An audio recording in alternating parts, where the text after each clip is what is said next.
Assalamualaikum warahmatullahi wabarakatuh. Selamat malam guys. Kembali lagi bersama gue Fredrik dan Coki di The Force Story Horror. Gue mau ngobrol-ngobrol sama Coki tentang Nyi Roro Kidul, salah satu makhluk halus atau goib yang menguasai pantai selatan.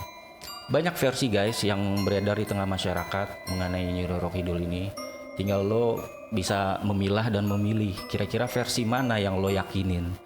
Nah, Nyi Roro Kidul ini adalah sosok wanita yang berparas sangat cantik. Dia juga anak seorang raja.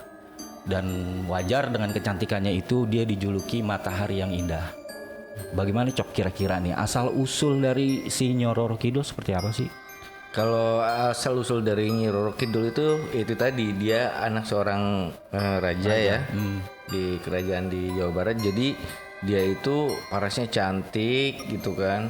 Nah tapi dengan kecantikannya ini membuat iri banyak orang. Salah satunya itu istri atau selir dari rajanya itu. Jadi dia bernama Dewi Mutiara. Oke. Nah dia dengan rajanya mempunyai anak laki-laki. Ya, nah Dewi Mutiara ini khawatir bahwa anaknya nanti nggak bisa jadi raja. Nah sehingga dia mengutus seorang dukun untuk menggunagunai si Kadita. Kadita. Iya, si Kadita ini gitu. Jadi dia itu akhirnya si Kadita itu penuh dengan kudis badannya. Nah, setelah itu raja pun melihatnya kasihan terhadap dia dan tadinya itu dirawat di kerajaannya tapi tidak sembuh-sembuh. Udah dipanggil tabib atau ya istilahnya kalau sekarang dokter kali ya, dipanggil dokter kok nggak sembuh-sembuh. Akhirnya dia diasingkan lah dari kerajaan. Akhirnya si Kadita ini melakukan perjalanan 7 hari 7 malam sampai dia tiba di pantai selatan. Oke. Nah kisah mistisnya ada di sini. Jadi ketika dia menceburkan diri atau berendam di pantai selatan ini, nah kudisnya atau guna-gunanya itu hilang. Jadi kulit dia kembali normal lagi, kecantikannya kembali normal lagi gitu. Iya. Jadi dia semacam mendapat kekuatan lah dari pantai selatan ini. Tapi sebenarnya dia tahu nggak kalau keajaiban dia berendam di pantai selatan tuh bisa menghilangkan kudisnya dia, atau dia memang tanpa tidak sengaja dia berendam terus tiba-tiba hilang kudisnya? Iya itu tanpa dia tidak tahu kalau dia bisa hilang ke sana, nggak tahu dia. Jadi kayak secara apa ya, kalau bisa dibilang secara magic lah ya. Secara magic dia bisa hilang sendiri gitu. Nah setelah dia berendam di pantai selatan itu kan hilang tuh kudisnya. Nah langkah berikutnya apa yang dilakukan si Kadita nih? Nah dia itu ya kayak semacam dia menyatu dengan kekuatan yang ada di pantai selatan sehingga dia dijuluki Ratu Pantai Selatan. Jadi dia kayak sudah menjadi menyatu dengan pantai selatan itu gitu loh, dan menjadi penguasa di pantai selatan itu yang memiliki kekuatan supranatural. Seperti itu. Dengar kabar dan dari cerita-cerita yang beredar juga, itu dia menikah ya dengan seorang Oh iya, dia juga menikah. Dia semacam melakukan perjanjian goib gitu dengan salah satu raja yang bernama Danang Sutawijaya. Jadi Raja Danang Sutawijaya itu dia ingin memperoleh kekuatan goib, Jadi dia melakukan pertapaan ke pantai selatan. Nah, ketika sampai di pantai selatan itu, dia itu bertemu dengan Kadita, Ratu Nyi Roro Kidul itu, dan melakukan perjanjian gaib dan pernikahan. Nah, setiap ada pertemuan dengan Nyi Roro Kidul selalu memakai pakaian berwarna hijau. Gitu. Jadi sehingga ada mitos yang beredar bahwa apabila pergi ke pantai selatan kita dilarang untuk memakai pakaian berwarna hijau, dan itu pun yang diinformasikan atau diperintahkan oleh Raja Danang kepada rakyatnya. Gitu. Apabila rakyatnya pergi ke daerah pantai selatan, disarankan untuk tidak memakai pakaian berwarna hijau karena mitosnya itu orang itu bisa terseret arus ombak dan mitosnya juga orang itu akan dijadikan pengawal atau pasukan dari Nyi Roro Kidul itu. Oke. Berarti si Nyi Roro Kidul ini juga kan dia punya pasukan nih, punya kerajaannya di bawah di pantai selatan tuh. Dia punya pasukan ya. Iya. Dan itu salah satunya masyarakat yang melanggar pantangan yang pakai kaos hijau itu juga jadi pengawal atau prajuritnya. Iya, prajuritnya. Oke. Nah, itu mitos-mitos seperti itu sampai sekarang masih dipercaya nggak sih di era modern seperti saat ini? Bagi masyarakat kan orang banyak yang masa sih itu masih percaya kayak begitu, itu bagaimana? Iya, sampai sekarang juga masih ya, karena sampai sekarang juga setiap tanggal 6 April itu para nelayan atau warga setempat yang masih mempercayai kisah Nyi Roro Kidul itu selalu memperingati dengan melarungkan kepala kerbau dan semacam sesajen seperti itu. Jadi dilarungkan ke pantai sebagai persembahan lah untuk ke Nyi Roro Kidul itu. Nah, ini menariknya Cok, mungkin kalian juga tahu ya guys soal salah satu tempat bisa kita sebut misalnya yang hotel itu, di salah satu kamar di sebuah hotel itu merupakan tempat penghubung dari Nyi Roro Kidul. Nah, kamar ini bernomor 308. Lo tahu Cok ceritanya bagaimana nih kamar 308? Nama hotelnya apa sih Cok? Nama hotelnya itu Hotel Ina Samudra ya. Di daerah Pelabuhan Ratu itu. Kalau lo ke daerah Pelabuhan Ratu, lo cari tempat hotel yang namanya Hotel Ina Samudra. Nah, di situ di kamar 308-nya itu sebagai tempat penghubung dengan Nyi Roro Kidul, karena di dalamnya itu penuh dengan nuansa mistis atau bernuansa Nyi Roro Kidul gitu, karena semuanya mulai dari dinding, terus tempat tidur, terus pajangan-pajangan itu semua itu, terus juga ada lukisan-lukisan itu bernuansa Nyi Roro Kidul seperti itu. Dan ada juga ketika kita mau masuknya aja itu aura mistisnya udah berasa tuh. Jadi semacam bau dupa seperti itu.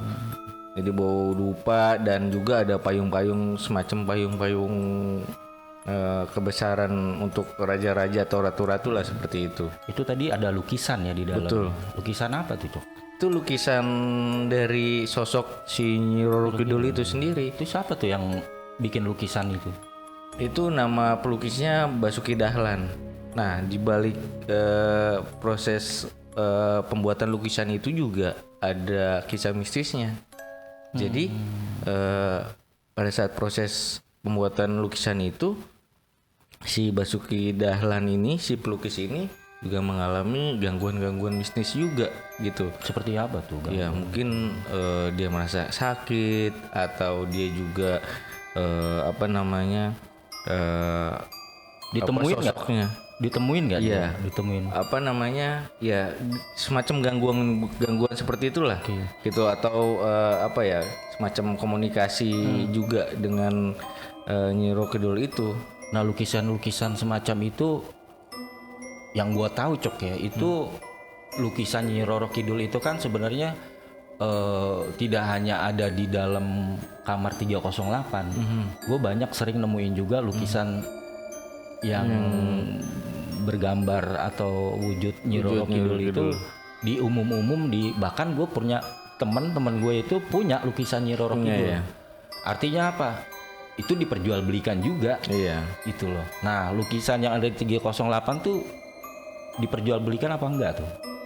Kayaknya kalau itu sih enggak ya. Kayaknya itu sebagai sebagai ornamen atau sebagai apa Dan memang dikhususkan di kamar 308 kali ya. iya, itu khusus di situ semuanya pernak-pernik, semuanya atau apa pajangan-pajangan itu juga atau lemari-lemari yang ada di apa namanya di tempat itu tuh ya bernuansa Nyi Roro Kidul. Gitu ya. Kalau misalnya gua nih atau mungkin orang-orang lah yang penasaran pengen tahu banget seperti apa sih ini kamar 308 yang bernuansa Nyi Roro Kidul. Kalau mau ke sana bisa nggak, Cok? Atau dilarang? Oh, bisa, boleh. Sama manajemen hotel pun boleh kita kalau hanya untuk sekedar melihat-lihat itu boleh dengan tarif 35.000. Iya, cukup dengan 35.000 kita sudah bisa lihat atau merasakan aura-aura mistis tentang legenda Nyi Roro Kidul itu gitu. Lo guys, lo bisa lihat kata Coki. Lo bisa lihat kalau lo penasaran. Mungkin kalau yang udah lihat nggak usah lo balik lagi lah, udah cukup lo tahu aja. Tapi kalau lo misalnya lo belum lihat, lo penasaran seperti apa, lo bisa datang. Hanya cukup lo merogoh kocek 35.000, tapi lo jangan nginep. Udah 35.000 lo mau nginep lagi. Itu yang ada lo digangguin sama Nyi Roro Kidul. Betul. Nah, jadi kalau misalnya itu kalau hal-hal kayak begitu kita boleh nggak sih sebenarnya kalau misalnya pantangan apa aja, Cok? Kalau misalnya itu kalau ke kamar 308 termasuk nggak boleh pakai kaos hijau juga atau gimana seperti kayak di pantai? Kalau di pantai kan nggak boleh tuh. Iya. Nah, kalau ke kamar 308 nggak boleh, sama juga nggak? Kalau ke ruangannya sih enggak ya, nggak ada informasi terkait apa nggak boleh pakai baju warna hijau. Cuman ya kita disarankan untuk tidak berbicara sembarangan ya atau berbicara kotor gitu. Ya artinya kita menghormati tempat itu juga sebagai suatu tempat yang keramat ya atau kita hormatilah tempat itu sehingga juga nggak akan ada impactnya ke diri kita. Artinya kita mengalami gangguan-gangguan goib lah dari setelah kita masuk sana dengan cara kita bahasa kita nggak kita atur gitu. Jadi kalau bisa sih guys, bahasa lo atur, lo juga berperilaku baik di sana hanya untuk tujuannya hanya untuk mengetahui aja apa namanya tempat itu ya udah cukup hanya sampai di situ aja. Jadi jangan coba-coba untuk apa namanya berperilaku yang buruk atau ini tahayul atau ini gua nggak percaya sama sekali atau apa. Ya gue rasa sih itu perilaku yang nggak baik juga ya. Kita harus respect atas legenda atau cerita-cerita dari zaman dahulu gitu. Oke. Dan gue yakin kalau lo misalnya ke hotel ini sebenarnya sama ya guys ya kayak hotel-hotel pada umumnya. Ada fasilitas kolam renang, ada fasilitas lain-lainnya juga sama. Cuman yang membedakan hotel ini adalah dia sangat spesial. Spesialnya itu karena ya itu tadi di hotel ini menjadi di salah satu kamarnya itu menjadi penghubung Nyi Roro Kidul, itu yang membedakan dengan hotel-hotel pada umumnya. Kalau fasilitas sih sama, semua hotel fasilitasnya sama termasuk hotel Ina ini kan. Betul. Oke. Nah, selain penghubung Nyi Roro Kidul di kamar 308, penghubung Nyi Roro Kidul di tempat lainnya apa lagi? Itu ada juga kalau penghubungnya itu ada di Pantai Sembukan, terus juga Pantai Parangtritis, terus juga Kesultanan Yogyakarta, terus juga ada dari Kesultanan Hadiningrat. Oh, oke. Nah, Surakarta Hadiningrat ya. iya. Nah, kalau Nyi Roro Kidul ini bisa juga nggak orang melakukan ritual? Ya, mungkin banyak juga masyarakat yang sekitar atau orang-orang yang ingin melakukan pesugihan seperti itu. Dia biasanya apa tuh yang di? Ya mungkin mereka melakukan petapaan atau semedi di pantai gitu kan, dan melakukan atau memberikan sesembahan atau sesajen gitu untuk mendapatkan dengan maksud tujuan untuk memperkaya diri dan banyak juga orang mempercayai hal itu. Ya itu balik lagi ya, kalau toh memang orang itu berhasil atau apa ya itu dia akan mendapatkan apa yang dia inginkan, tetapi ya konsekuensinya tahu sendiri kalau melakukan pesugihannya kan. Nah, yang cerita-cerita kalau misalnya kau si Jo, lu pernah nggak sih Cok ke pantai selatan sebelumnya? Gue sih pernah. Pernah ya? Iya, gue touring sama teman-teman gue. Kapan tuh? Udah lama sih, udah mungkin ada 5 tahun yang lalu ya ke sana. Jadi pantai selatan itu nyambungnya nanti ke pantai Sawarna di ujungnya gitu. Gua sempat lewat di pantai selatan, Pelabuhan Ratu ya. Terus nanti tembus ke pelabuhan pantai Sawarna di ujungnya. Tapi itu jadi kesatuan di Laut Selatan ya. Seperti itu. Tapi ya karena gue juga respect sama legenda itu, dan gue juga tidak melanggar ya cerita-cerita yang Termasuk nggak pakai kaos hijau kan? betul. Ya alhamdulillah gue ya nggak ada hal-hal yang buruk yang terjadi di diri gue gitu, dan teman-teman gue juga gitu. Nah, waktu lo sama teman-teman lo ke pantai selatan itu, lo bisa gambarin waktu itu situasi atau suasana pantai selatan seperti apa? Itu memang di pantai selatan itu ombaknya termasuk ombak yang tinggi ya, termasuk karena dia bersinggungan langsung dengan Samudra Hindia. Jadi karena dari itu ombaknya itu tergolong tinggi gitu, dan biasanya juga digunakan oleh para selancar. Peselancar biasanya senang ombak-ombak tinggi, betul. Nah, waktu itu pas yang lo lihat ada nuansa horor atau mistis, lo berasa nggak sih kayak misalnya lo atau teman-teman lo gitu pas di sono, atau misalnya biasa aja gitu, nggak merasakan apa-apa? Sebenarnya sih kalau karena gue udah pernah denger ya cerita tentang legenda itu, jadi agak berasa juga ya, karena udah tahu gitu ada legenda Ratu Pantai Selatan itu. Jadi sebenarnya hal-hal yang tertentu yang terjadi sih maksudnya nggak terjadi gitu. Tapi maksudnya auranya itu berasa gitu loh, dengan ngelihat ombaknya yang tinggi gitu. Karena kan mitosnya kan kalau kita memakai pakaian hijau gitu, dan itu bisa terseret ombaknya itu tadi, yang mungkin ombak yang tiba-tiba tenang gitu kan, tiba-tiba langsung menggulung tinggi, yang akhirnya bisa menyeret kita masuk ke dalam laut itu, dan akhirnya hilang. Dan itu juga banyak terjadi sih.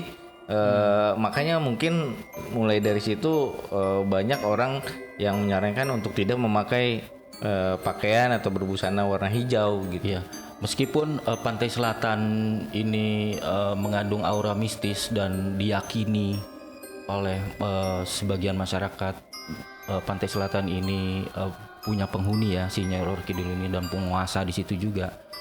Tapi pantai selatan ini nggak sepi dari pengunjung, Cok. Betul, iya, masih ramai aja. Kalau coba aja lu kalau lagi liburan, lu datang ke Pelabuhan Ratu atau ke Pantai Sawarna ya, karena dia nyambung satu arah itu ramai aja orang. Banyak yang main juga di pinggir pantai gitu. Dan kayaknya nggak khawatir ya, atau nggak takut. Di sini ada Nyi Roro Kidul loh gitu. Gitu. Jadi kayak biasanya kan orang kalau misalnya dia tahu nih tempat ada penunggu makhluk halusnya kan, nggak ada yang berani atau takut ya. Tapi ini tetap aja kayak biasa aja gitu. Biasa aja sih sebenarnya. Cuman ya mungkin untuk pantangannya mungkin udah diinformasikan juga ke para pengunjung dari pengelola pantai gitu. Jadi untuk tidak melakukan hal-hal yang buruk ya, artinya berkata-kata kotor atau sembarangan, atau juga memakai busana hijau. Jadi artinya respect dengan cerita tersebut gitu kan, dan melakukan aktivitas yang sewajarnya aja. Itu kalau gua rasa sih dengan niat kita baik, tujuan kita untuk mengagumi kebesaran Allah juga gitu kan, dengan nikmati pantai yang ada, gua rasa insya Allah nggak ada yang terjadi apa-apa terhadap kita gitu. Oke. Jadi bukan artinya dengan adanya mitos Nyi Roro Kidul ini kita nggak bisa gitu, atau jangan datang ke sana atau nggak bisa bermain di sana, ya nggak gitu juga.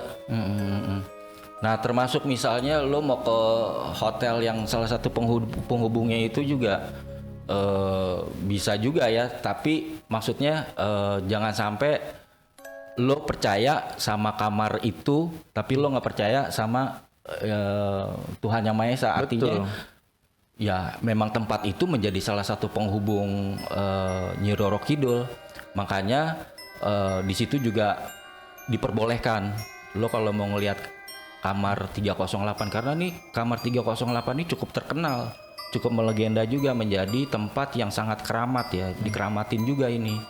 Nah, jadi kita semua boleh mempercayai atau terserah, bisa juga nggak percaya dengan hal kayak begini, karena inilah yang memang terjadi sejarahnya.